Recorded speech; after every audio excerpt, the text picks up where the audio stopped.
How to build a customer in 2 words. நீங்கள் எந்த business எடுத்துக்கிட்டாலுமே 2 words தான். ஒன்று பார்த்தீங்கன்னா ட்ரஸ்ட் அண்ட் குவாலிட்டி. நீங்கள் கஸ்டமருக்கு எவ்வளோ ஒரு நம்பிக்கையாக ஒரு பொருள் சேல்ஸ் பண்ணுறீங்களோ, ஸோ அதுதான் ரொம்ப முக்கியமான ஒன்று.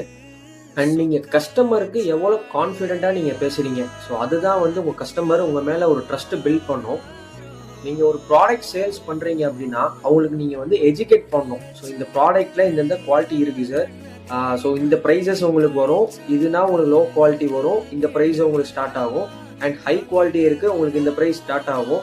ஸோ இந்த மாதிரிலாம் நீங்கள் கஸ்டமர்கிட்ட ஒரு கான்ஃபிடென்ட்டாக நீங்கள் பேசுகிறப்போ அவங்கக்கிட்ட உங்கள் மேலே கண்டிப்பாக ஒரு ட்ரஸ்ட் பில்ட் ஆகும். அண்ட் குவாலிட்டின்றது ரொம்ப முக்கியமான ஒன்று.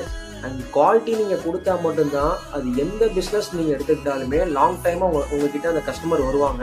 நீங்கள் குவாலிட்டி கொடுக்காம ஸோ இன்றைக்கி இருக்கிற நீங்கள் ப்ராஃபிட்டுக்கு நீங்கள் போட்டு கஸ்டமர்கிட்ட கொடுத்தீங்க அப்படின்னா கடைசி வரைக்கும் உங்ககிட்ட ஜேர்னி பண்ண மாட்டாங்க. நீங்கள் உங்கள் ப்ராஃபிட்டை கம்மி பண்ணிவிட்டு ஸோ குவாலிட்டி கொடுத்துட்டு அவங்க 4 பேர்கிட்ட ரெக்கமெண்ட் பண்ணுவாங்க. அதுதான் உங்ககிட்ட கிடைக்கிற மிகப்பெரிய ப்ராஃபிட். ஸோ இதை நீங்கள் மெத்தடை நீங்கள் ஃபாலோ பண்ணிங்கன்னா கஸ்டமர் லாங் டைமாக உங்ககிட்ட இருந்து எங்கேயும் போக மாட்டாங்க, ஸ்டாண்டர்டாக உங்ககிட்ட தான் இருப்பாங்க. அவங்களுமே நீங்கள் 4 பேர்த்துக்கு ரெக்கமெண்ட் பண்ணுவாங்க, இந்த ஷாப் போங்க நல்லாயிருக்கும், குவாலிட்டி நல்லா கொடுப்பாங்க அப்படின்னு சொல்லிட்டு. இந்த உங்களுக்கு குவாலிட்டி அண்ட் ட்ரஸ்ட் ப்ராடக்ட் உங்களுக்கு வேணும்னா நீங்கள் நம்ம ஷாப் விசிட் பண்ணலாம். ஸோ எப்பயுமே பெஸ்ட்டு குவாலிட்டி தான் கொடுக்குறோம். அண்ட் ரேட்டும் உங்களுக்கு பார்த்தீங்கன்னா பட்ஜெட் ஃப்ரீயெல்லாம் கொடுத்துட்ருக்கோம். ஸோ மறக்காமல் நம்ம ஷாப்பை விசிட் பண்ணுங்கள். உங்கள் வீடு.